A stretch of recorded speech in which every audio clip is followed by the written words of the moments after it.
No matter if points are gained or points are lost, there will be much to discuss.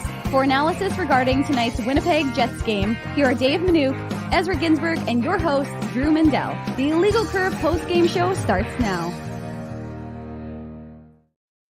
Good evening, Winnipeg. Good evening, Manitoba. And for all those joining us live from Satellite Beach, Florida, and wherever you may be around the universe, we welcome you to the Illegal Curve post-game show. And we say good evening, universe. With Dave Manouk, with Ezra Ginsburg, I'm your host, Drew Mandel. Pleased to be back with everyone having taken the weekend off. But as you can see, yes, it is Drew. I am here. I'm on a bit of a family vacation, a family sojourn with my wife's family. But thrilled to be back with everybody to talk about tonight's Winnipeg Jets Edmonton Oilers game, a game that the Jets battled back in to come to earn the 1 point, which is, if you're a glass half full person, something to be impressed about, given that they were down 3-1 in that third period. But at the same time, a lot of concerning aspects of tonight's game from the Winnipeg Jets perspective, particularly in periods 2 and 3 before Hyman. Of course, it was Zach Hyman tonight, given all the noise and stupidity that was going on around him. No fault of his own, but fault of somebody that, just embarrassed themselves on the internet, and you can find it if you want to find it. We don't need to give that person any more oxygen. Former member of the media. I don't believe he's still a member, and certainly won't be after his shenanigans earlier today. But Zach Hyman with the OT winner for the Edmonton Oilers in a game that I thought started very entertaining and then got sort of gradually worse as it went on, except for the flurry from the Jets' perspective in the third period to tie it up. But more things concerning to me than necessarily positive from a Jets perspective. Ezzy, good to see you both. Thanks for filling in for me on the weekend.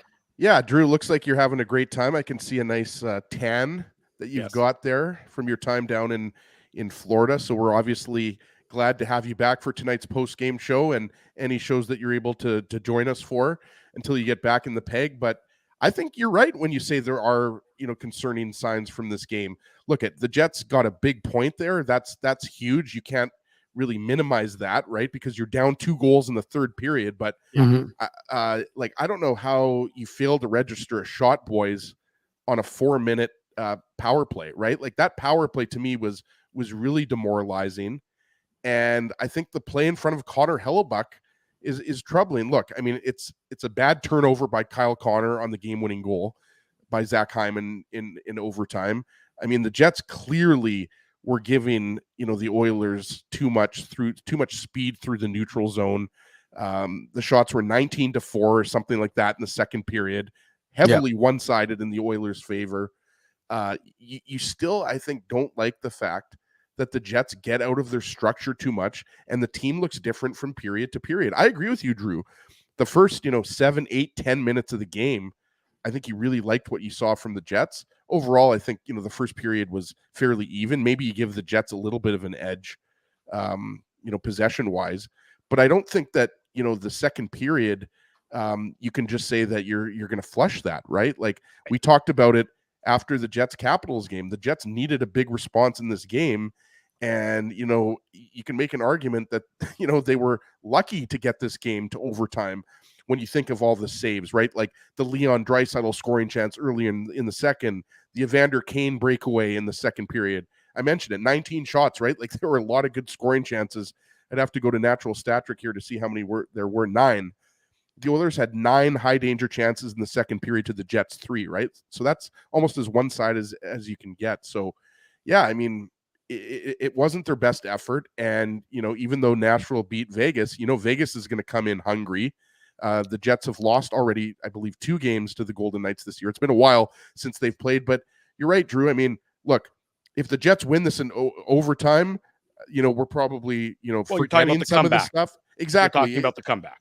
Absolutely. If the Jets get the extra point, I mean, you're probably, Dave, willing to forget how poorly they played in the second period, but the Jets are having a lot of trouble defending off the rush. We saw it in New Jersey, and we certainly saw it in the Islanders game, where it was 6-1 Islanders after 2 periods, right? So I think that's got to be the most concerning. And, and the line changes and just the attention to detail, as Drew always likes to talk about. There's some pretty big free pizzas that were being given up in this game. So yes, I mean I'm happy for the Jets that they got the point, but I think you could argue that the Oilers easily could have had 4 or 5 goals in this game, and it doesn't even get to overtime. Yeah, they did have a game. What I meant is they could have had 4 or 5 goals during regulation is what I meant to say, guys. Drew, I know you haven't been on the show in a while, but let somebody else have the mic, for God's sake. It's been 6 minutes there. Chill there, Drew. Lots of time on the show, lots of time. I mean, we did have 7 goals that we were going to have to discuss, but look, I would say that I agree with Ezzy, like that. We talked about it today. This is the first game back after a long road trip. Rick Bowness in his media availability, available, of course, on our YouTube channel. We'll hear from Rick Bowness momentarily from the Matt Frost Media Center, but he talked about the things that he can see that were wrong with this team and what they're not doing right. And Paul Friesen of the Winnipeg Sun asked him, like, listen, like your team was playing a certain style. They weren't allowing a goal, or sorry, more than 3 goals for 34 straight games, right? So 34 games, yeah. Yeah, so you go on that sort of streak, and now your structure is not there. You don't have that same consistency, that attention to detail. Okay, here comes Rick Bowness. We'll get back to my thoughts. A lot of talk about effort and push heading into the game. So probably the first and third would be the ones that you'd be the happiest about. Overall, what was your assessment? Well, I think you just look at the first 2 periods. The first period shows you how good we can be. And then the second period shows you how bad we are when we get away from the way we're supposed to play, which we did in the first. Yeah, we got it back in the third. So it was kind of like that. That's how I assess it. That first was great, second was terrible, and the third was even. So, is there a moment you can point to in the second where things just open up too much? It wasn't just, it was terrible in puck management at their blue line and a couple of really bad changes, and that cost us the goal. So that's self-inflicted. So it's not just one moment, it was too many. But that's creating your own problems. That's all that is doing. When it came to, actually, let's stay on that. Like, I think that probably transition defense has been a tough spot during this slide. The sort outs, picking up that guy, it's got to be an awful lot harder when the line change goes wrong and their guy comes fresh off the bench. Eh? Yeah, we're making bad changes and you're hanging your teammate out to dry when you're doing that. We've got to know where the puck is. They've got full possession and we're making changes. That's just, that's not just being alert. And it's not fair to the teammates you're hanging out to dry when you make those changes. But that's just paying a little bit more attention. In the third period, you go down 3-1 and probably on a penalty situation you wouldn't have been a huge fan of, but you push back from there. So yeah, listen, again, the third was good. We were down 2 goals against a really good team, but it's another night that our specialty teams cost us the game. We'd given up another penalty kill goal, a power play goal against, and the power play didn't do anything. So, but it was, again, I told the guys, like, we were down 3-1 and we battled back. So there's a lot of fight in there. We just have to stop beating ourselves. I just wanted to ask about OT as well. You've talked about the strategy in OT, starting Lowry and Appleton. You want the puck, 2 shifts in, they score. And I'm wondering, like, don't they have the advantage if their first 2 shifts are guys who are more likely to score? Not really. Again, they had played against them all night, and they did a good job. We had control of the puck. We threw it away. So, again, it's not. Yeah. Rick, with regards to puck management, does that need to be a mentality or? Yeah, I mean, they have the players sitting on the bench have to see what we see, and everyone else sees that we're coming up to the blue line. They're standing there, and we're trying to stick handle through 3 or 4 guys. Gretz never did that, right? So it's just creating a lot of our own problems and giving them. They're a rush team, and we're giving them the puck. And letting them come at us. And all that does is get them excited about playing the game, and they can play a lot faster. When we're doing that, we look slow. What would you think of the couple tilts? Did it feel like the game had the right amount of intensity? Yeah, well, the intensity was there, and the effort was there. I mean, that wasn't the issue. It was just the mental mistakes with the puck and the changes in the second period. Other than that, the game was fine. You put Logan Stanley back in. What did you see from him in the game? We liked what he brings, a big physical guy, big physical. He was fine. Stanley, he wasn't the issue at all. He did his job. He did what we asked him to do. I want to ask about the power play. You had a power play to end the game in a big spot there. You said you didn't like how it looked. What were some of those things that were contributing to the struggles?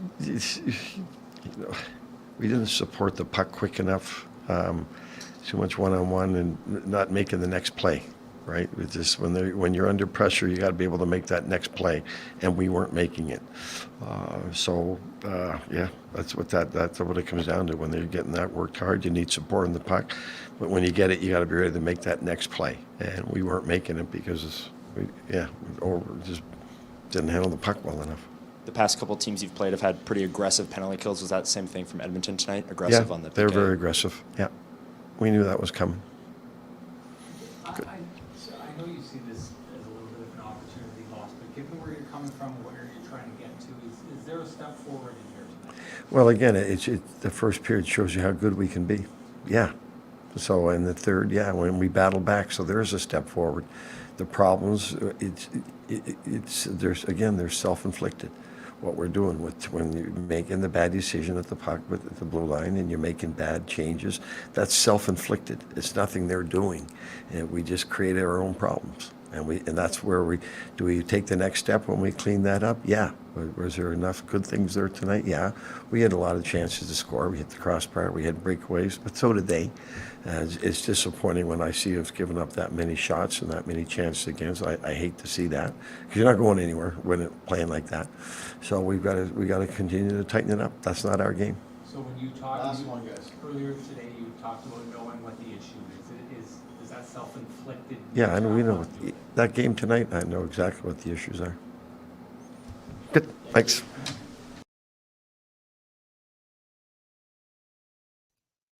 Jets head coach Rick Bowness saying self-inflicted wounds are the key issue in tonight's contest from the Winnipeg Jets. They lose 4-3 in overtime to the Edmonton Oilers. We're getting into the nitty-gritty details.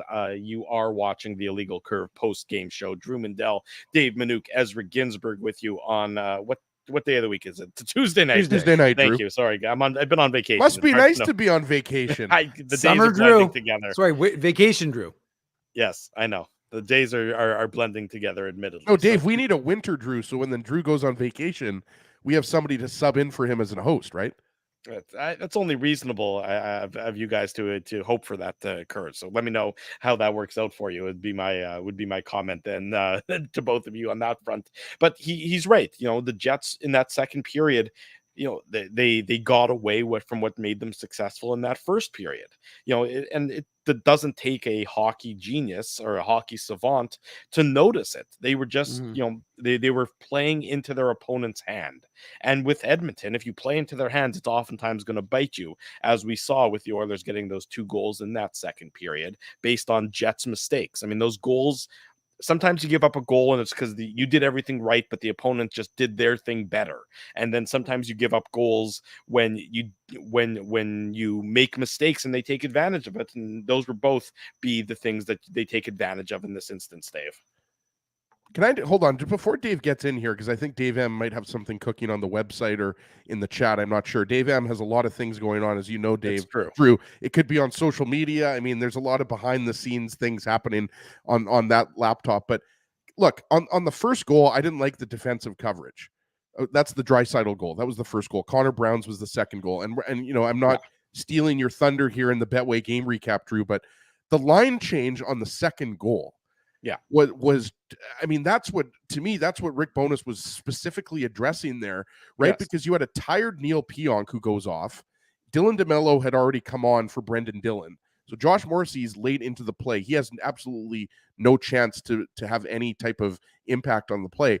But also, I forget who it was. There was somebody else that went off the ice, and then Vlad Nemesnikov came on the ice. I'd have to check who it was. It might have been Nick Ehlers, Dave. I forget. It was somebody that was deep in the Oilers zone. Yeah. So it was just a horrible line change because the Oilers had possession of the puck. Like you at the very least have to get that puck deep. And you have to give your guys an opportunity to get into the play, right? So especially in the second period with the long change. Long line change. Exactly, right? And the game is tied at that point, obviously. But it's just, and you make a good point, Drew. You're right. And it's a long change and it's a slow change. So that was just inexcusable. And then also to take that penalty, the too many men on the ice penalty late in the second period, which We they know, killed off. guys, how many years have we been talking about how lethal the Oilers power play is, right? Like 5-6 years now. So I mean, like you're now going into the second intermission down 2-1, and you're giving the second best power play in the league an opportunity to go up 2 goals. And yes, we'll mention again and again how the Jets tied this game up. But at the end of the day, like, this is a game in which you needed a clean 2 points, not a game in which you wanted to scratch and claw to tie it to force overtime, right? So I can understand what Rick Bowness is saying. I know a lot of people in the chat are saying that, Bones keeps saying the same thing. But I mean, look, it's the same old story. The Jets are getting killed off the rush, and they're making a lot of penalties. And again, I hate to pick on Neil Pionk, but again, guys, he is struggling out there. Like, again, sorry, Drew, for going on a tangent here, but fine. Why is Logan Stanley coming in this game? Dylan Sandberg's are arguably your second best overall defenseman. I'm not joking here.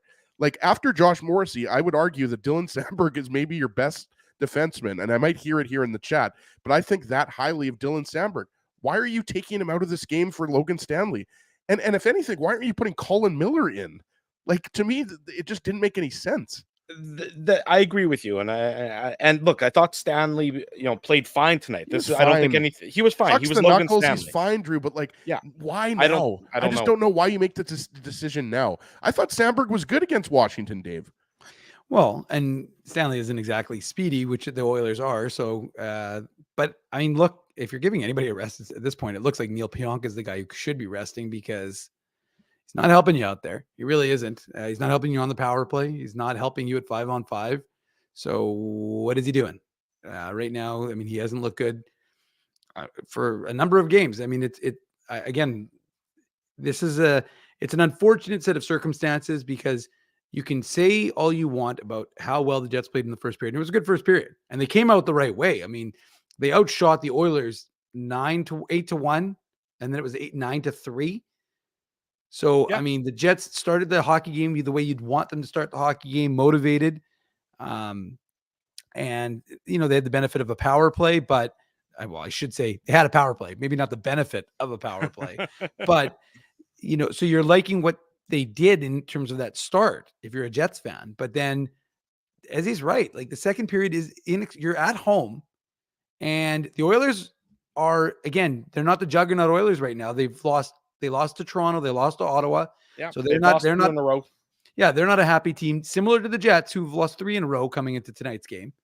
But the truth is that you're sitting there and you're looking at, this second period, and they're just errors. They're just mental mistakes. And like, as he said, that second goal is the inexcusable one. The first goal is almost like, it's an unfortunate set of circumstances, right? The Jets are inches away from Nino Niederreiter making. I know, I understand, but I'm just saying, you're inches away from making it a 2-0 game. Instead, it's a 1-1 game. So then again, when you've now given up the lead and the Oilers are coming on, your attention to detail is even more important. And like they said, there's no excuses. You're not sitting here going, well, they've had a tough March. Sure, they've had a tough March. We talked about this in February. We talked about this in January. We said you have an easier February in terms of the games, your schedule, the ability to practice, than you will in March because of so many hockey games. And now the Jets are scheduled to practice tomorrow. We don't know if they're actually going to maintain it or if they'll cancel. But the fact of the matter is that the attention to detail that all we heard about from Rick Bowness, I mean, again, Rick Bowness keeps alluding to this idea that he knows what's wrong. Well, Rick, with all due respect, if you know what's wrong, it's kind of time to fix it, right? He keeps alluding to this mysterious thing about how I know what's wrong, but he's not going to share it with us in the media. Like, I was there today in the Matt Frost Media Center, and he's like, well, I know what's wrong. And, good on, I think it might have been Sean Reynolds who asked the question, and he didn't follow up with saying, would you care to share it? Because, why bother? He's going to say, no, I'm not going to share it with you. Well, Rick, if you know what's wrong and you're seeing it, and it's not like we talked about it, and as he mentioned this on his Twitter earlier today, this is not the same Jets team that had that commitment to play defensive hockey. And when you did have a commitment to play defensive hockey, you were the best team in the NHL. You didn't score 30 goals a game, but you were doing something that we had never seen before here in Winnipeg. And now this team, defend. Yeah, but again, and so now this team is, look, they still in terms of goals against, they're still up there in terms of in the NHL, but we're seeing things that they weren't doing. And so it's interesting because remember, what was the whole point that Rick Bowness made, boys? The whole point of Rick Bowness was like the Jets' default last year was what they had learned for years. But now he said the default was going to be what this system has taught them. I'm not seeing that. I'm not seeing their default be a tight defensive structured team. The default is a loose team. So you're not, the default, with all due respect to Rick, isn't what he's saying it is. It's not, it's default to the old style. And again, like that's years and years and years of what these guys have ingrained in them. So I'm not surprised it's not quick to get rid of. But ultimately, like I said, if you're not going to commit to play hockey the right way, you're going to lose. And that's just what's going to end up happening to this Jets team. It's tough to teach old dogs new tricks, is I think what we're finding out. Let's get into the nitty gritty of tonight's contest. It's the Betway game recap. The Betway game recap. Big thanks to our friends at Betway for their continued support of the Illegal Curve post-game show. Betway is the sports betting app that puts you, the customer, at the forefront with a large selection of betting options in sports, as well as strong promotions and fair odds. What are you waiting for? Head on over to Betway and bet your way. Must be 19 years or older to play. Please play responsibly. I did that all off by heart. That means we've done too many of these post-game shows. So 72 to be precise. Well, there you go. I haven't done all 72, but I can now recite the Betway ad None of us by have. heart without looking at any notes. So I don't know if that's a positive or a negative, but who's done more though, me or Drew? I still think Drew, but I'm getting close. No, it's definitely me. It's not that close. I'm afraid it's closer. Well, we can count them up. Mr. Worldwide. We can count them up after, but it's not got a even few that vacations close. over the last month. Yeah, but but for the most part, when I go on vacation, I still do the show. True. I missed the weekend. I missed Fair the enough. weekend shows. Admittedly, I was. When I'm in Puerto Vallarta, I'm drinking tequila and passing out on the beach. I ain't doing any post game shows, boys. Exactly. When I'm here, or when I'm in Arizona, or when I'm in Kentucky, I'm still doing the post game shows for the most part, and some of the Saturday shows as well. Nonetheless, we'll get from Kentucky to Minsk. Yes, Mindell. It was a very entertaining first period, as we touched on, back and forth, a lot of good chances, good intensity. Nikolai Ehlers with a good chance early on. The Logan Stanley, Corey Perry fight that got the crowd into it, and Stanley sort of definitely had that on my bingo card, Drew. Well, you know what? If you're Logan Stanley and you're trying to make a positive impact in this game, I mean, you already got your one goal of the year. To expect the second goal is probably too much, so you might as well be a little bit more physical and and do things of that nature. And we saw the Jets, a couple times had some physicality in tonight's game, and that was a good one. Logan Stanley, Brendan Dillon's old school hit. Yes. Who am I forgetting? Who was it on here? Why am I forgetting? It was on Corey Perry. There you go, Corey Perry. Yeah, sorry, Perry, and then he fought Nurse as a result. Yeah, I thought it. I forgot who it was because he fought Darnell Nurse. But you're absolutely right. And Rick Bowness was asked about it. I forget if it was Murat or somebody else asked him about it. I mean, this game had emotion, boys. And Dave mentioned Bones' pregame comments. Like he was saying, like the effort needs to be better, and he admitted the effort was great in this game.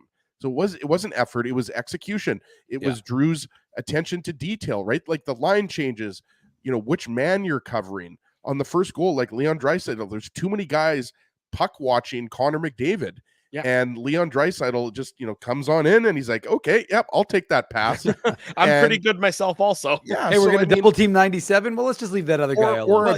Or Vander Kane being left open. I think it was Darnell Nurse that sprung him on the breakaway, if I remember correctly, right? So it just wasn't like Dave said, this Jets team, for Rick Bowness's system to work, everybody has to be dialed in, and you have to be playing that type of game all the way out. And that, I think, is what is most concerning. We had Jason Eastwood's comment up before. Like the Jekyll and Hyde Jets from 3 or 4 years ago are back, where they have one great period and then they have one terrible period. And then Rick Bowness even said it. And then the third period was, pretty even, right? Like that's not what you want to see. That's not the type of Jets we saw through the first 40 or 45 games of the season when they went 34 games without allowing more than 3 goals, right? Like you're seeing, it's just too loose of a defensive team right now, I would say. Yeah, I mean, in the first period they weren't, but you haven't seen that 60-minute effort. That's the right. 60 minutes that were standard operating procedure in the Yeah. first half of the year. That's the problem, is that you haven't seen that, game in and game out. You've seen flashes of it, you've seen glimpses of it, you've seen a period here and 2 periods there, and you've seen Yeah. it against some of the lesser teams. But guess what? You're at game 72 tonight. You got 10 more to go. If you're gonna find it, you're running out of runway to find it before the real games start again. Well, and just quickly, I'm going to add in a couple thoughts. Number one, special teams, right? I mean, Drew, as the PK's got to get better. I mean, it's inexcusable. It's cost. Well, Rick let me Bowness ask said, you and a he's not question, wrong. Dave. Let me ask you a question. The 2 PKs that you saw tonight, which approach do you like better? Well, obviously the more aggressive. Of course, it's not even. I mean, it's not even. It's not even a consideration. The Oilers penalty kill had to make the Jets had to make quick decisions on the power play, and oftentimes they weren't necessarily able to make those quick decisions. That's right. The passiveness of the Jets PK is just killing them. Yeah. And I the problem is that at this stage of the game, at game 72, you can't. It's hard. You're not to, reinventing the wheel, right, Drew? It's hard to create a brand new system. You put these systems in, at training camp. Well, and so unfortunately, it's probably too late at this point in time. But there's got to be some sort of tweak that you make, some sort of alteration that you make. Maybe it's not a 5-man or 4-man aggressive PK unit, but one player's got to be aggressive to at least make somebody make a quick decision, because passive, back of the net. Yeah. It was so and again, like I said, that's a bit of a problem for this Jets club right now. And well, not right now, for some time. And it's costing you points. And so ultimately, like we talked about, and we'll get into the Betway game recap right away, but this team, I don't know, like as he's right, Dylan Sandberg is not a guy who should be sitting. No. Like, I'm sorry. And it's not the reason why they lost the game. No, of course not. I didn't understand it. Like, at any point, again, guys, like, I don't mean to pick on Neil Pionk right now, but like, isn't now a good time of the season to bring in Colin Miller for Neil Pionk? Yes. Like I think a lot of people thought that was going to happen. And again, I'll mention what I said on the weekend. We just do this hockey show. I mean, Bowness, Arneal, Lauer, Johnston, these guys are pro hockey coaches, so they don't really care what I have to say. But it's not just me here. Like, we'll get the chat involved here. Like, did anybody actually think Sandberg was coming into the lineup? Like, Sandberg's been great all season long. He's been consistent. He's been the same. You're not going to get a lot of offense from him, but he's a damn good defensive defenseman. And as Dave mentioned, I'd rather have Sandberg out there than Stanley if it's 1-for-1. Again, like, no, all due respect to Logan Stanley, I just didn't think that. If anything, it just had no impact on the game. It didn't do. There was just no reason to do it. Anyways, I think Neil Pionk is just really struggling right now, and I think it is costing them goals. Well, again, we've talked about it. Look, it's not. Thank you, JC. I appreciate that. It's not our words. It was Rick Bowness who said, "Look, there's going to be a rotation. You're going to see some guys moving in, moving out of the lineup, especially on the back end and in the forward group, because of the points the Jets have banked and the fact that the Jets are going to be a playoff team."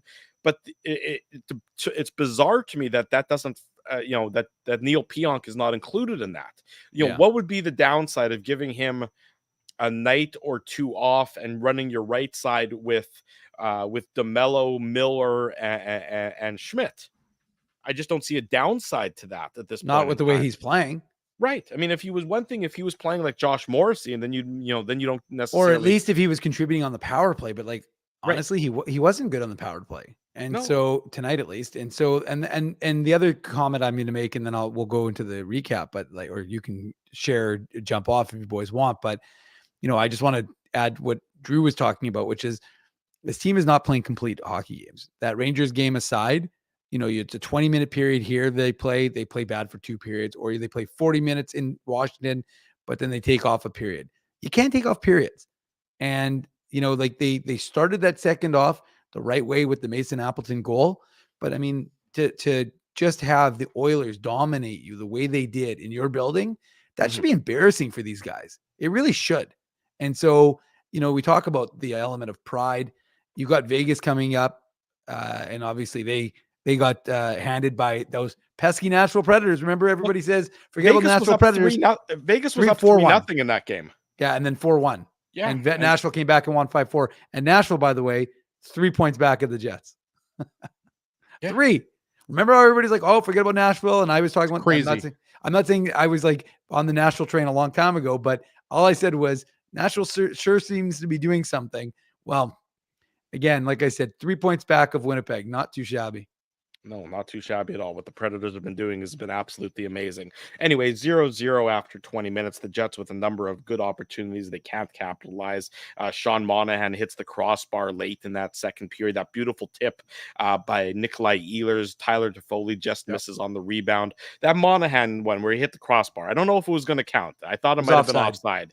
Yeah, I thought it was offside also. In any event, Connor Hellebuyck, his best save of the period was probably the pad save off of Zach Hyman again. Phyllis is correcting me, Drew. It's 4 points apparently for Nashville. There you go, 4 points. Zach Hyman had that opportunity in the first period again, only because his family was well in business.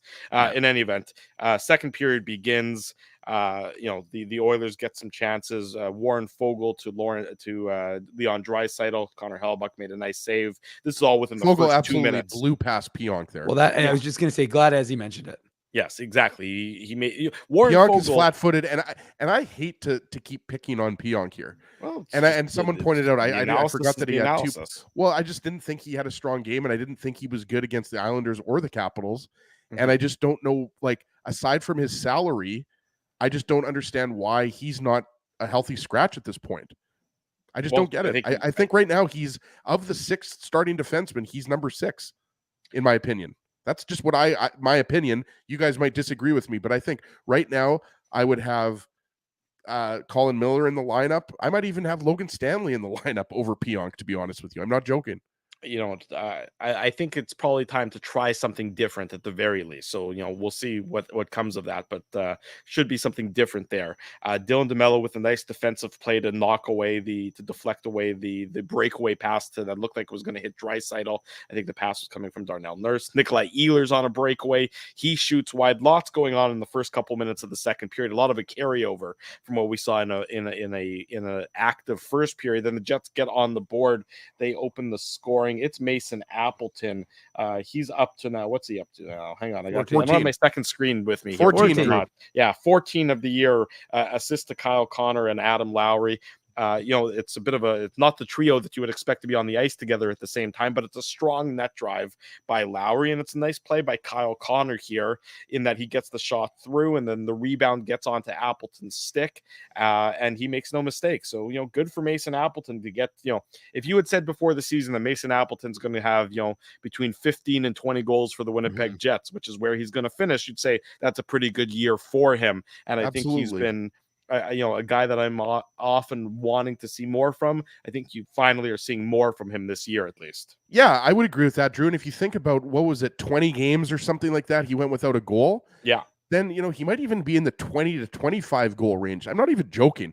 And you think about how much that line plays, the third line, Lowry, Niederreiter, Appleton, and, he's being rewarded, I think, for how well he's played. And he gets, he gets to start off overtime with Adam Lowry, and they were good, right? They had possession in the Oilers zone. I want to say they almost had a scoring chance as well. Did. And then obviously Connor and Scheifele come on, and we know what happened. So I agree with you. I said to Dave as we were watching the third period here that I think Appleton's playing the best hockey of his career, maybe. And yeah, he had a bit of a rough stretch earlier in the season, but yeah, I mean, I like the quick shot by Connor. We've talked about that so many times, the quick release. And I would like to know how many of Appleton's, his last goal was a rebound goal, Dave, you remember? Mm-hmm. I don't know how many of Appleton's 14 goals have been rebound goals, but I wouldn't be surprised if like 5 or 6 of his 14 goals have been rebound goals, and that's what he's good at, right? He drives the net. We know he's not one of the Jets' most creative offensive players. But what I liked is Dave mentioned this shortly after Appleton made it 1-0 Jets. He had a really sneaky, nice pass to Adam Lowry, and the Jets almost made it 2-0. So that line was really good tonight. I really liked that line. Even though the Jets were badly outplayed in the second period, the Lowry line was good, I thought, all throughout the game. Yeah, well, I mean, the Jets, begin to get badly outplayed after they narrowly miss making it 2-0. And that's when Nino Niederreiter had really the 2-0 goal on his stick if it wasn't for Connor McDavid. And even before then, the Jets had an opportunity. Cole Perfetti, who, didn't get a ton of ice time, particularly as this game went on, but he had a nice toe drag and had a good opportunity that Stu Skinner made the save on there. Connor Hellebuyck had his 2 saves off of the Evander Kane. Sorry, Drew, he breakaway. actually prefers Stewart. Pardon me, Stewart. He doesn't like he Stu. called me. He called me and said that I can call him Stu. It's okay. To me, he's Stu, but Stuart Skinner, yes, as he. Connor Hellebuyck made those nice 2 saves off of Evander Kane. By the way, Evander Kane's a guy who certainly looks like he's slowed down and lost half a step at this point of his career. Not, still, he's not a driver of the play anymore. No, he didn't do much in this game, and you're right. I mean, I think last year he surprised. Didn't he have 30 goals last year, guys? Yeah. He had a good season last year, but yeah, you're absolutely right, Drew. I mean, he's kind of doing the same old stuff that he was doing when he was a member of the Winnipeg Jet, missing the net, turning the puck over at the opposing team's blue line. I didn't think he was that great tonight. I mean, obviously, guys, it was 29 and 97 doing the majority of the damage. Ryan Nugent-Hopkins as well, and Hyman. But yeah, Kane. I'm just not a big fan of Kane. I'll leave it at that. Sorry, Dave. Go ahead. No, I was just going to go. Do you want to finish the goal? Yeah, I'm going to say, so Leon Draisaitl ties it up.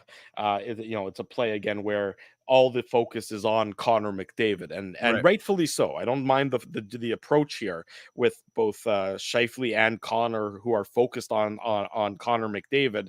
Maybe you don't like that they're both as aggressive as they are, but I understand why they are. And McDavid just makes a great play over to Warren Foegele, and then Foegele finds Draisaitl, who I really don't like the play from here, is Nate Schmidt on this one. I don't like how Nate Schmidt is sort of, he's not picking anybody up and either pick up Foegele or pick up Draisaitl, and instead he's just picking up open air, and Draisaitl makes no mistake after Foegele, who by the way fits in very nicely in this Oilers team and has showed a lot more than he ever showed when he was a member of the Carolina Hurricanes. Yeah, you're right, Drew. And that was his 20th assist of the He's season. a fast player.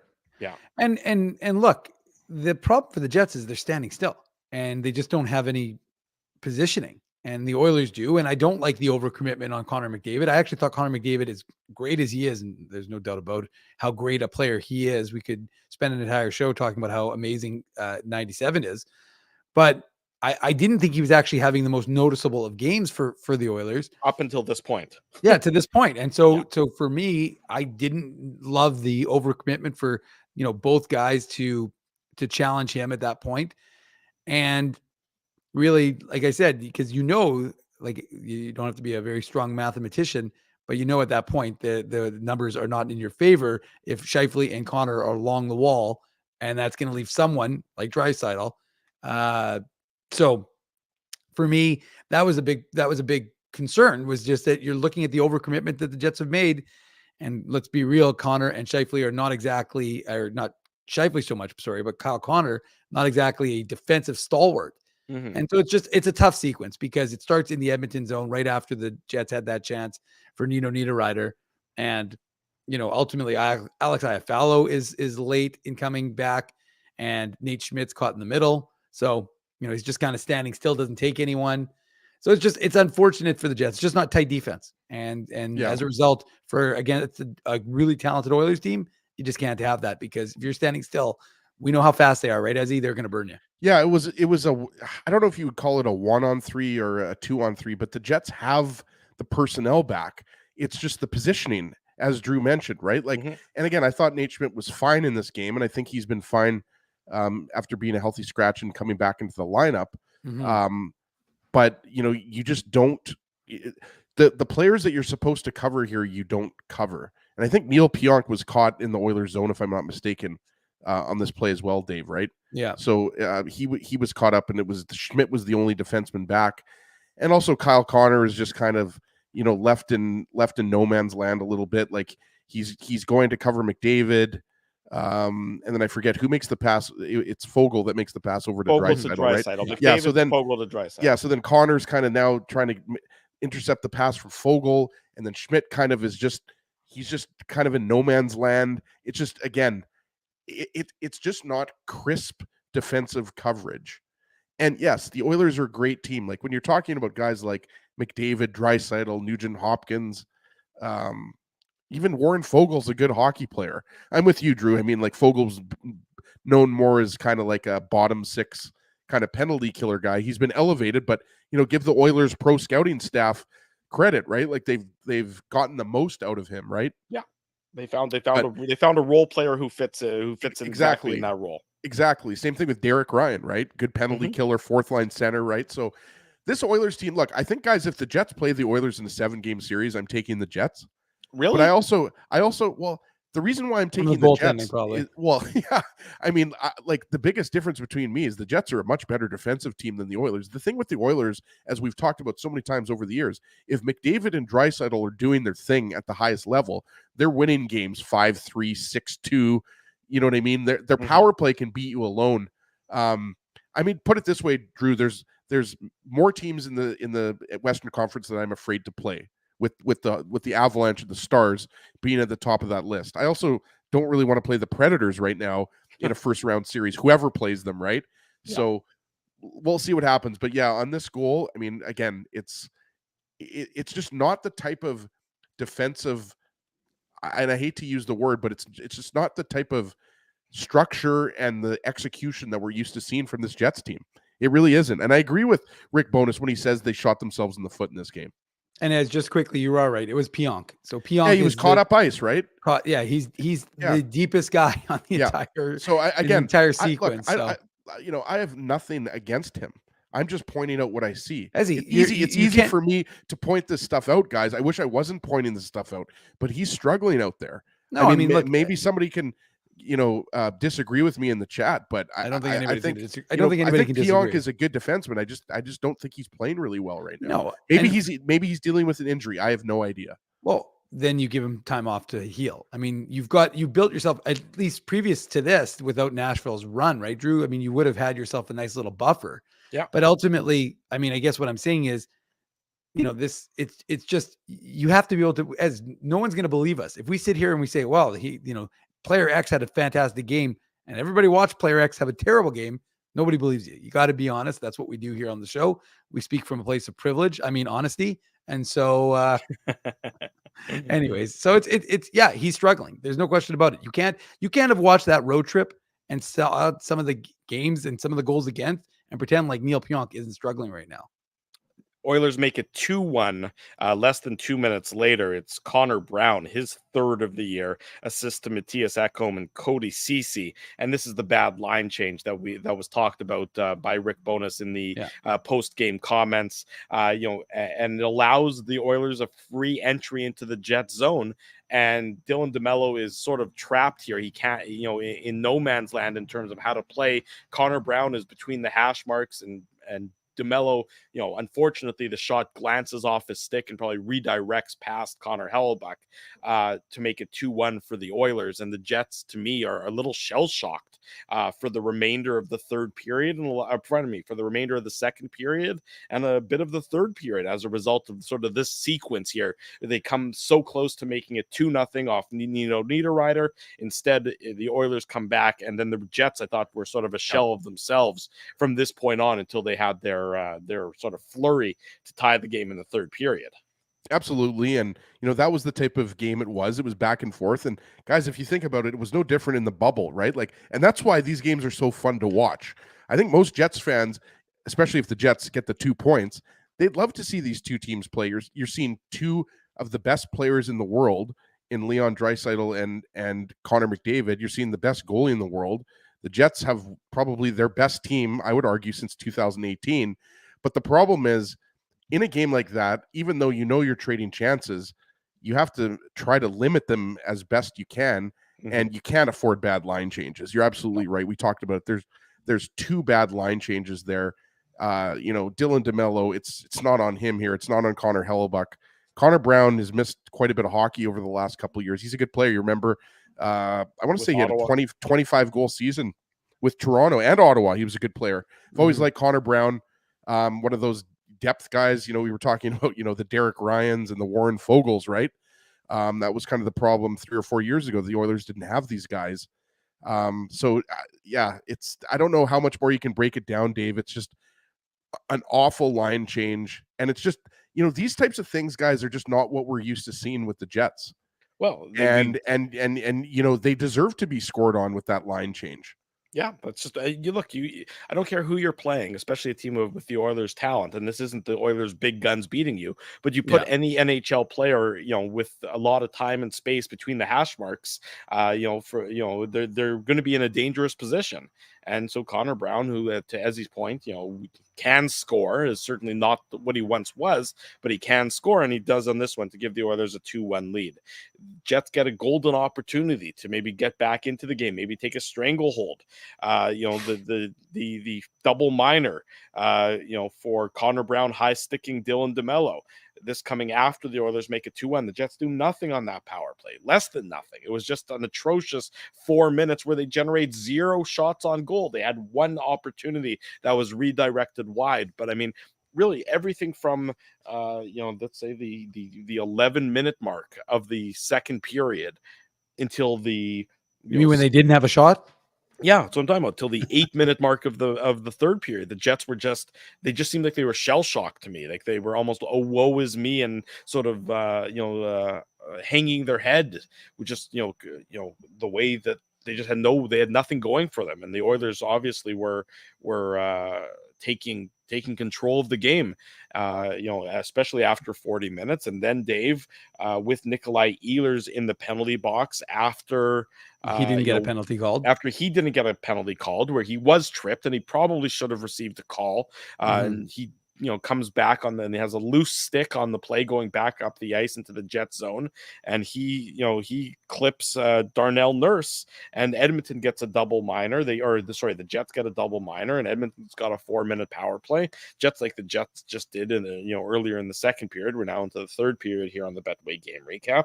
And the Oilers capitalize. It's Connor McDavid with a clean zone entry with a head of speed like only Connor McDavid can generate, really. And he feeds it right across the crease to Ryan Nugent-Hopkins, and the pass, narrowly evades Dylan DeMello, but Ryan Nugent-Hopkins at the far post at the backdoor play is there to tuck it past Connor Hellebuyck, and the Oilers have a 3-1 lead. This is at the 6:10 mark of the third period. And I'll be honest, I didn't see a Jets comeback, but we know that happened. But first, touch on this goal, Dave. Yeah, I mean, I think the problem is Brendan Dillon's got to play. I mean, look, I'm going to qualify my criticism by saying I have the luxury of sitting high above the ice surface. Not playing against Connor McDavid. High above the ice surface where the air is crisp, for those who recall the movie The Girl Next Door. But I guess if you're Brendan Dillon, you need to take Connor McDavid out at the boards there, really, because he's got the puck and he gets past you. Well, once he's past you, you're in trouble, right? Because again, man advantage, you're now down to man. Connor McDavid's behind you. You're just hooped. At that point, you're screwed. So, I mean, Dylan DeMello tries to do his best and intercept the pass. But I mean, again, like I said, it's good. It's what the Jets aren't doing. It's a good attack using your power play. And unfortunately for Winnipeg, they're not doing it, right, boys? And they're not having success on their power play right now. The Oilers attack aggressively with speed. And so, Rick Bowness talked about it, right? 3 guys at the line. We're trying to stick handle through them all. Well, It's not working. And so, again, and on the opposite side, they're indecisive on defense, right? Like, I think most of the time Brendan Dillon is making sure that Connor McDavid, as you said, Dave, doesn't get past him there. Yeah, exactly. And then, Dylan DeMello, again, arguably the Jets' best defensive defenseman. I think most people would say that he is the Jets' best defensive defenseman. He's just, an inch too late or an inch too far away to intercept that pass, as you said, right, Dave? So they're not making the right plays at the right times. They're making the wrong decisions at the wrong times. It's just emblematic of how far they are from where they were playing through the first 40 or 45 games of the season when they were, 3rd or 4th overall in the league. And again, the sky's not falling, guys. They have 10 games left. They can still finish first in the division. I think that ship has sailed. Well, I know it's mathematically you're right, but in my opinion, right now They're I only think that 3 ship has points sailed. back, right, Drew? Like it's not like they're 8 points back or anything. Pending what Dallas and Colorado do tonight, they're in action. No, but I'm just saying, like it's still not. not. You're right. It's not mathematically impossible. And they have a tough schedule, right? Like they've got Vegas coming up. I mean, Ottawa obviously is not a tough game, but yeah, I mean, it's starting to get to that point where the pessimism is creeping in with how they've been playing, right? But you're absolutely right, Dave. And like Brendan Dillon, he scores a goal, obviously, to apparently bring the the Habs Jets within beats one. the Avs, boys. Yeah, it looks like, yes, thank you. Montreal defeated Colorado 2-1 in Colorado tonight, which is certainly just thank as we all thank you predicted, to the right? chat. And Dallas is up 3-2 on San Jose, but that's early in the second period. So yes, thank you to the chat. So you're saying there's a chance the Jets still can't finish for you? Yes, there's a chance. 3-1 at this point in time for Edmonton. The Jets make it 3-2. It's Brendan Dillon, his 8th of the year. And again, when you set a career high in goals, you also get the Seagram shot of the game honor. The Seagram shot of the game.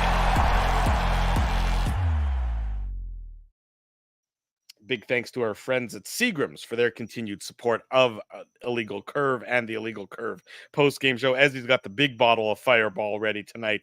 There you go. Drew, So, this shot's for you in Florida, and it's also for Andrew Berkshire.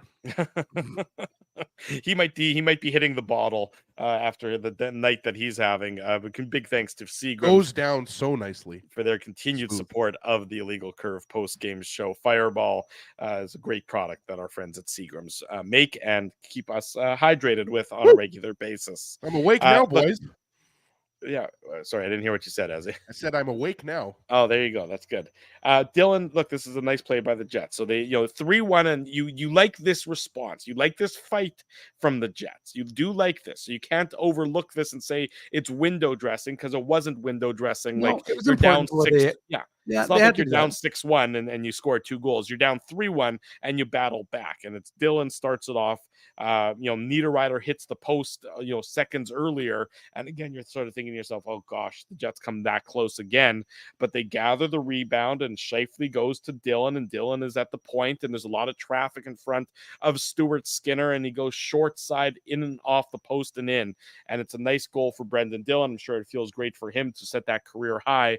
And it's 3-2 at this point in time. So the Jets still have some life, with about 10 minutes to go in the third period. Yeah, I mean, no, sorry, I thought Ezzy was going to go, but I think he had his cough thing on. But yeah, I mean, like I'm with Sorry, you. Dave, that was a fireball cough. That's okay. Look, first of all, it's shortly there, about 3 minutes after you've now given up a 3-1 goal. And let's be realistic. This Oilers team is not exactly known for locking it down and defensive acumen. So there is some expectation that you can come back in this game. And that was like as poorly as the Jets played in the second period, you did want to see that they were going to have some sort of pushback in the third. And so, you give up a power play goal, again, not ideal, but you like the fact that they're at least playing hard here to try and mount some sort of comeback. And you can see them on the bench. The guys are engaged. And that's what we've talked about, right? That's what this team has been lacking, is scoring from the back end. Like really, other than Brendan Dillon, who's got 8 now, they have not had the same success from the defense that they had. And by the way, what was one of the big catalysts for them scoring? Even though I think Skinner saw it, you still had Nemesnikov and Niederreiter in front of the net in case there was a rebound. But that's, again, we haven't seen that enough. That, we've seen too much with guys on the outside, guys on the perimeter, and nobody in that tough area, right, Ezzy? So you get those guys in front. Brendan Dillon beats them clean. That's great. But if he hadn't, at least one of those guys gets a chance to try and bury that rebound. So some pretty nice, sorry to cut you off, some pretty nice breaking news from Gregory Liverpool. Shane Doan's son, Josh Doan, has scored his first NHL goal. Yeah, there you go. Nice. Yeah, he gets the and the 2,000 people went wild. Ooh, Drew. Come on, let's be honest. Drew, that's your 1,200. Yeah, okay, whatever it is. So 3-2 at this point in time. And so the Jets have some life, into the back half of the third period. And less or exactly 1 minute later, they tie it up. So, I mean, again, the Jets, I think it speaks to Ezzy's point about the Oilers and maybe there's some of their sieve-like defense at times. This is Monahan, his 22nd of the year assist to Ehlers and Neil Pionk. Sort of ironic that we've been, I think rightfully so, criticizing Neil Pionk in tonight's game. And he did have 2 assists. Worth pointing that out for equal opportunity. It's a clean face-off win. Ehlers walks the line here. Monahan goes to the net. Ehlers gets the shot through, and Monahan is in front, causing trouble and causing chaos. And he tips it past Stuart Skinner to tie the game up at 3. And so all of a sudden, after the Jets really, the big lull and the big hole in their game in the middle of that second period, and to start the third has been erased, and now it is a 3-all game with 10 minutes to go in the third period. Yeah, what I love the most about this is the Jets' attack mentality, right? And we've talked about it so many times, right? Like Nikolai Ehlers is often criticized for being too east-west, right? For hanging on to the puck too much and everything like that. And, he's got a great shot, and I think he should use it more. And that's what he does here, right? Like he knows that there's blood in the water. He knows that the Jets are pressing. And it's a beautiful tip by Sean Monahan. And that's the thing that's unfortunate about this game, guys, is that the Ehlers-Monahan to Foley line was good. Yeah. The Lowry-Appleton-Niederreiter line was good. Obviously, the fourth line didn't play that much. Scheifele, Connor, Iafallo, I thought, they were fine. It wasn't their best game. I still don't like that line. I still prefer Nemesnikov on that line. But the reality is, guys, well, but you're getting closer to having. I was going to say you're getting closer to have Pierre-Luc Dubois back, but you're getting closer to having Gabe Vilardi back, who was wearing a regular jersey at morning skate today. So he's something worth. I think you've been getting too much sun down there in Florida because Pierre-Luc Dubois, he might get a part-time job at Home Depot in Winnipeg this summer, but I don't think he's coming back for the Jets. But you're right. I mean, I think Vilardi, it's safe to say, is going to go back to the top line with Scheifele and Connor, maybe Scheifele and Ehlers. I actually prefer Appleton over Iafallo, but again, the guys, it seems like we're going back to line combination lunch here. But yeah, I just love the fact that the Jets could sense that the tying goal was coming, and that's the line that I think the way they're playing that they were going to get it done. But I just love that shoot first mentality from Ehlers there, Dave. Yeah, no, there's no question about it, and. Again, he has someone in front of the net, right? That's how you score those goals. And so Sean Monahan tips it and look, sold out again, the building. So, I mean, that's a good sign. And I suspect, quite frankly, that all 3 of these games this week are going to be sellouts. I think probably as it inches towards the end. It's Dave. It's because the reason why it was a sellout tonight, there's a lot of family wealth in Winnipeg. So that's well, there were a lot of Oilers fans. I'm wearing red for the record. I want folks to see a legal curve red. Speaking of which, do a little icy plug right here. We've got 5 days left in March, which means you've got 5 days, count them, 5 fingers, 5 days left to get icy merch from the icy merch store. So if you want to buy yourself like a hat like Ezzy's or a hoodie like mine, or well, Drew doesn't appear to be wearing any icy gear right now. Way to go, Drew. But if you do, well, Drew did have his banana hammock on when he was in the pool earlier. So anywho, so the point is that if you want to get some icy merch, 5 more days. I just threw a link in the chat so you can look like us at IC anytime you want. There you go. Anyways, what was I just saying? Wear the clothes that we're wearing. You don't have to look like us because that might. Anyway, sorry. What I was saying is that the atmosphere was great though because there were a ton of Oilers fans, and I know. Well, sure, but I know folks don't like it when the opposing team has fans in the building, but it makes for a good environment, and so. There was a lot of fun. Let me tell you, Dave, you're going to see opposing fans in any arena you're in the NHL. It's not like it's just a Winnipeg thing. Like, if you go to Montreal, you're going to see, and the Montreal Canadiens are playing the Boston Bruins, you're going to see Bruins fans. They're going to get beat up in the parking lot after the game, but there's still Bruins fans in the arena. Ezzy, there were, that was funny. They do. That was funny. I chuckled. They do have a contest where they had not a contest, but like a promo lost fans, which is usually pretty funny. And then there were actually 2 people Brass Bonanza would like this. There were 2 people wearing Hartford Whalers jerseys. So I don't think they were Carolina Hurricanes because it was Ray Ferraro. So some old school stuff, a lot of fun. But I'm just saying, Adam Burt would be proud. Yeah, but it makes for a good environment, and that's all I'm saying. 3-3 at this point in time. The Jets do come close to making it 4-3. You know, this is again seconds after they tied it up. Adam Lowry with a good opportunity. Stuart Skinner makes a nice glove save on him there.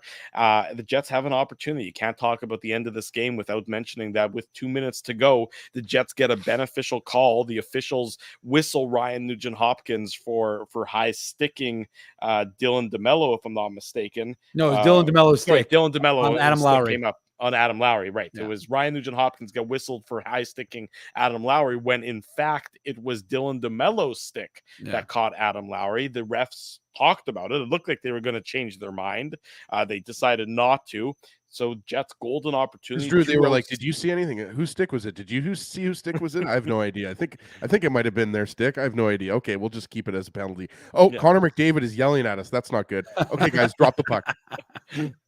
2:06 to play in the third period, then Jets can't capitalize again. They just don't have a killer instinct, at least right now, when it comes to the special teams. That's right. Why, Drew, you got to go get well. So we want you to get well. Well, they need Gabe Vilardi back. I mean, when the power play when he was healthy, and again, I mean, it is worth saying just briefly as an aside, the Jets have not played. I don't think they've played one game altogether, if I'm not mistaken.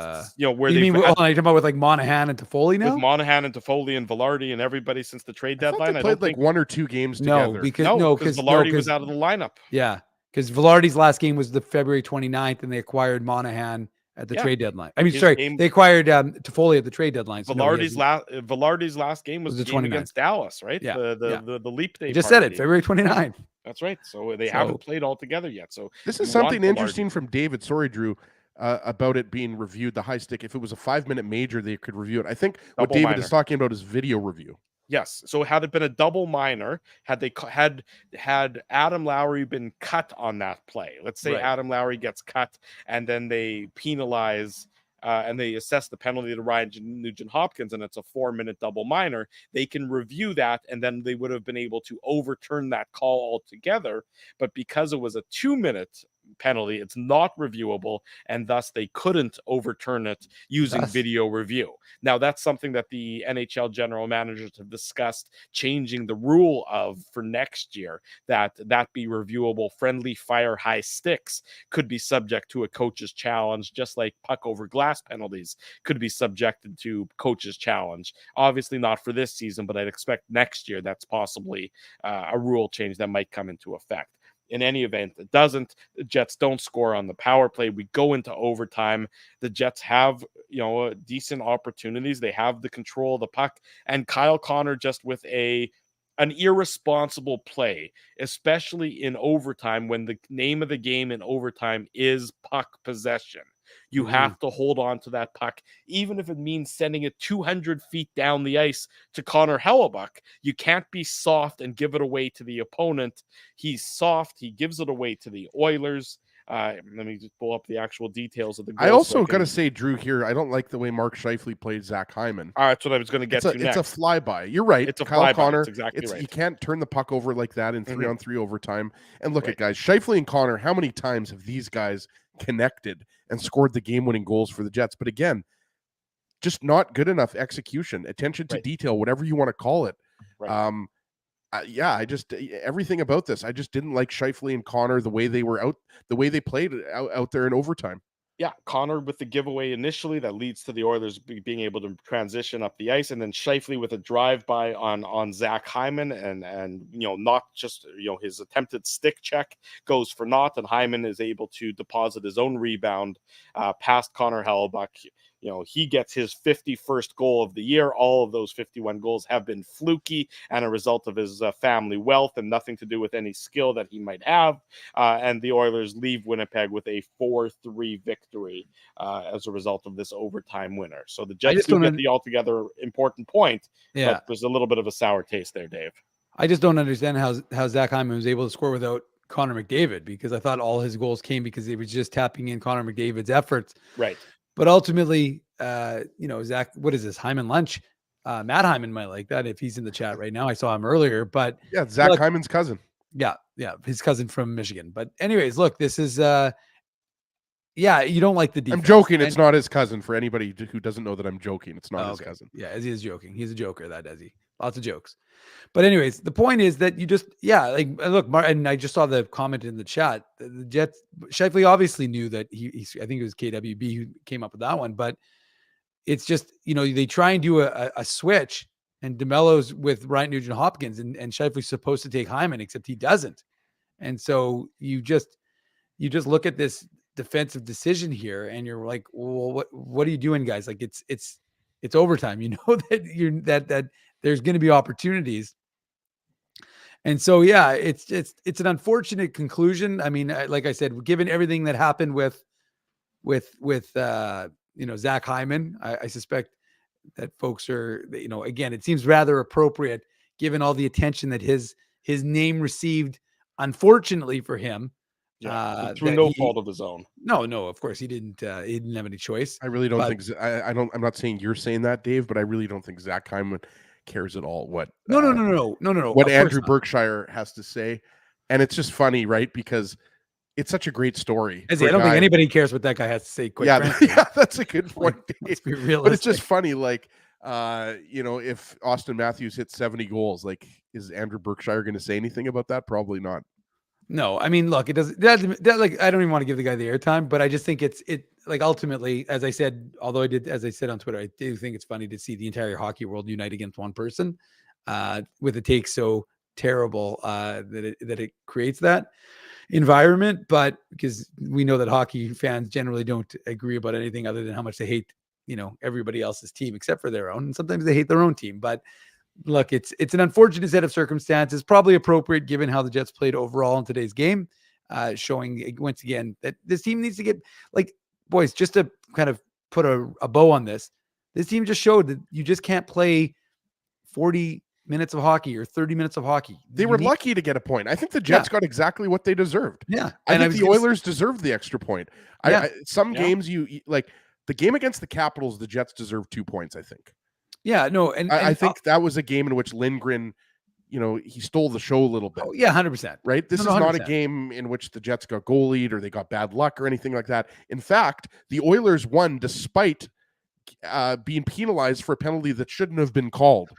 Right? So I think the Jets got exactly what they deserved here. Yes, you got a point, but you got to get 2 points versus Vegas. 1 point against Vegas is not going to cut it. As I was going to say, you could also say that Edmonton, though, did get the benefit of a power play that they shouldn't have had, except for the fact that that Nikolai Ehlers wouldn't have been in the penalty box had they called it. I'm just saying, there's a lot of yeah, the refs are whatever. But like I said, what this team needs to get back to, and whether they practice tomorrow or not, we'll see. Yeah, I don't think there's been anything announced yet.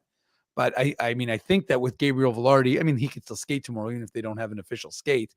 But they want to get him practicing against this team.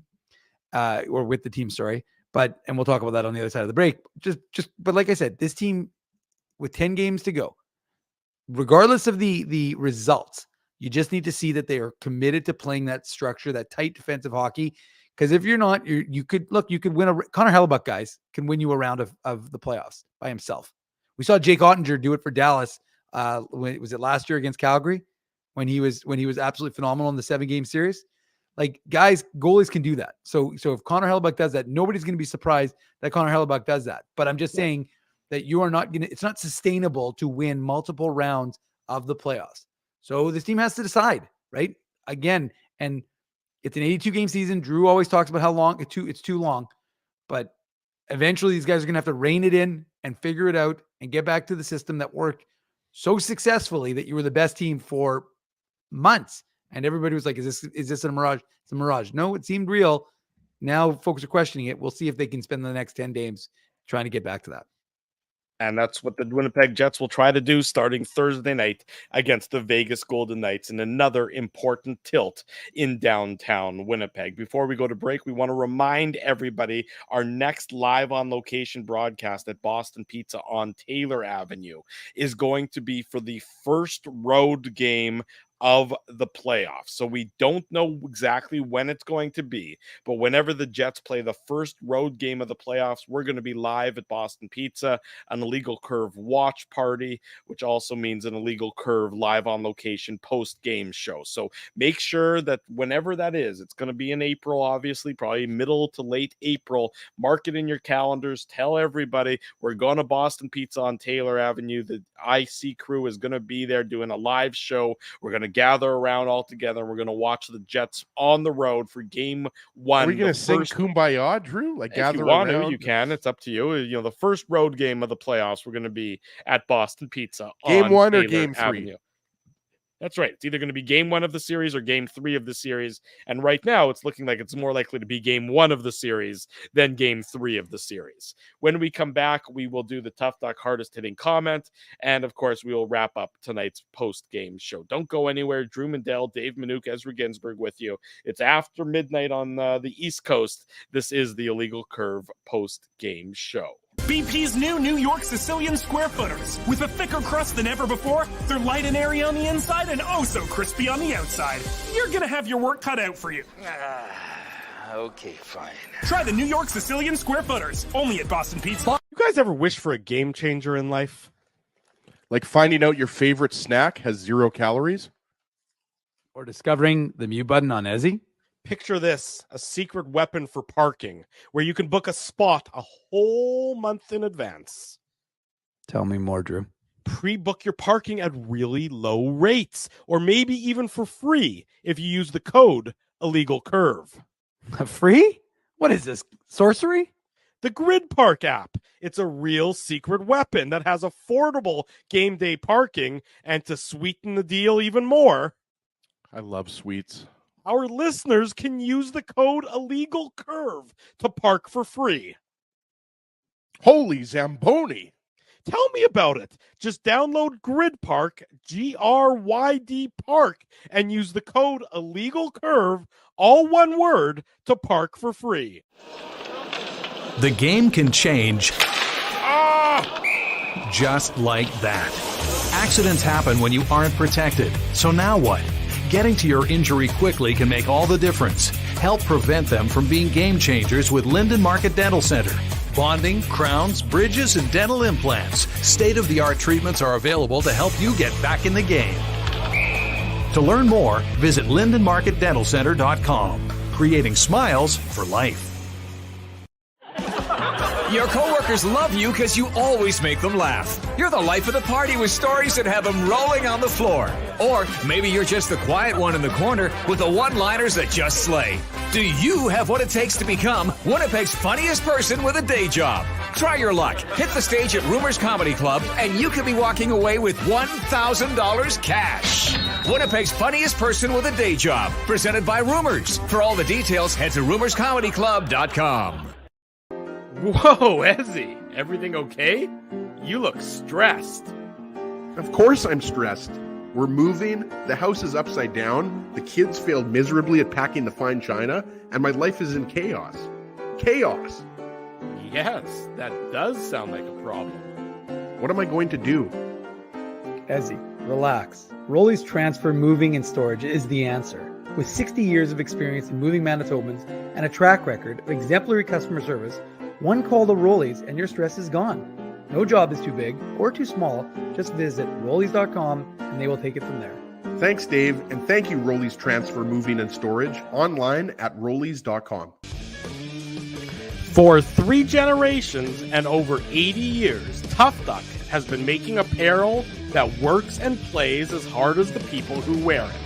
From jackets to work boots and everything in between, Tough Duck's clothing can handle the harshest environments, even the Illegal Curve hockey show. Work to live, live to play. Visit toughduck.com.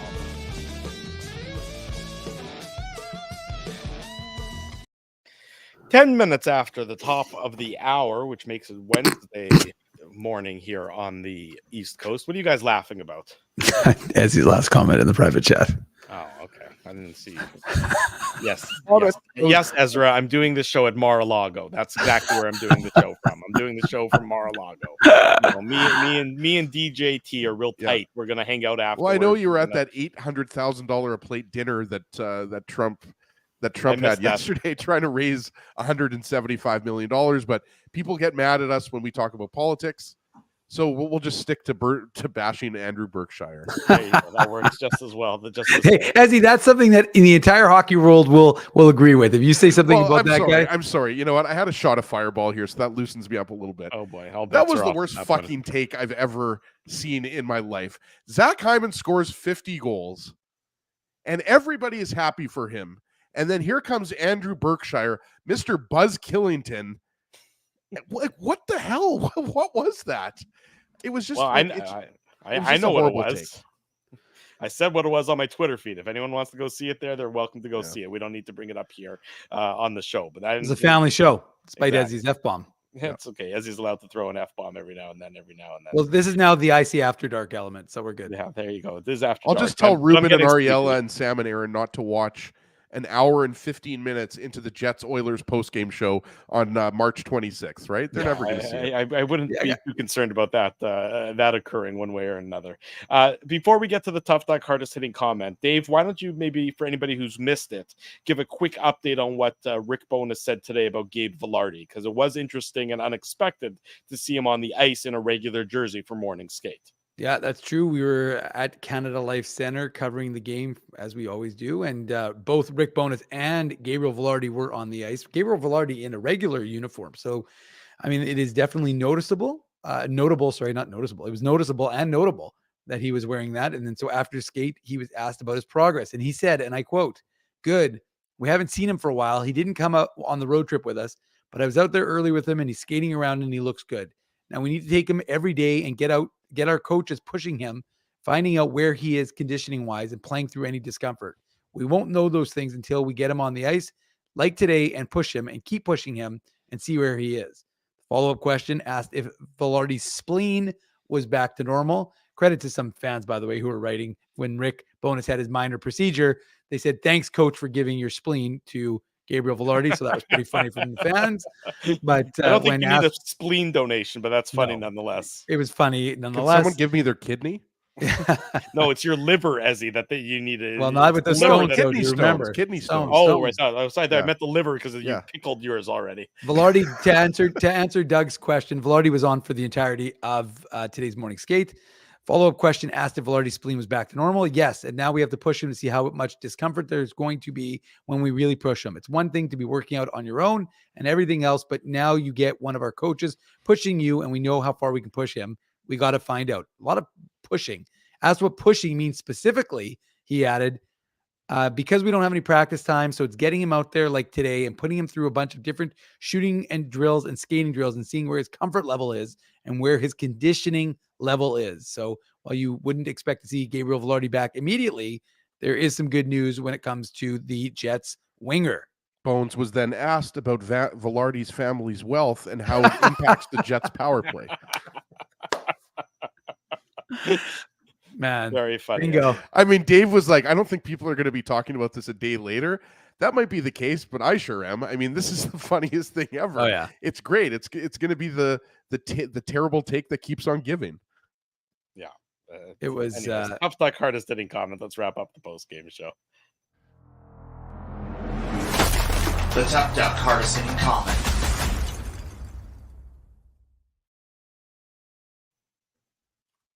All right, it's time for the Tough Duck hardest hitting comment. I love Dave how Drew lets me come in and he doesn't even have to tee it up. He just lets me come right in there. We're going to give it to your boy Bruce, who is actually our boy Bruce. Like this comment here, if this team is going to go on a run, they need to work their tails off every night because sure, they have horses, but not enough to get on by talent and snake charmer offense alone. And again, I think the effort has been there the last two games. Certainly, the game against Washington, they deserved a few goals, right, Dave? We did the post-game show. Drew was, doing it up with, his boys at Mar-a-Lago there in Florida.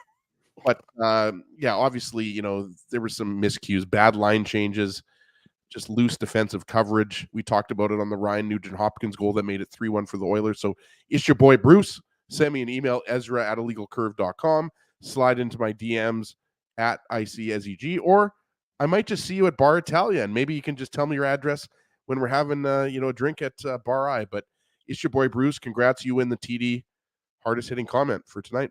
There you go. Congratulations to Isha Boy Bruce. Always a great time here on the Illegal Curve post-game show. In case you missed any of it, the podcast will be available shortly after we end this show. And of course, the instant replay on our YouTube channel as well.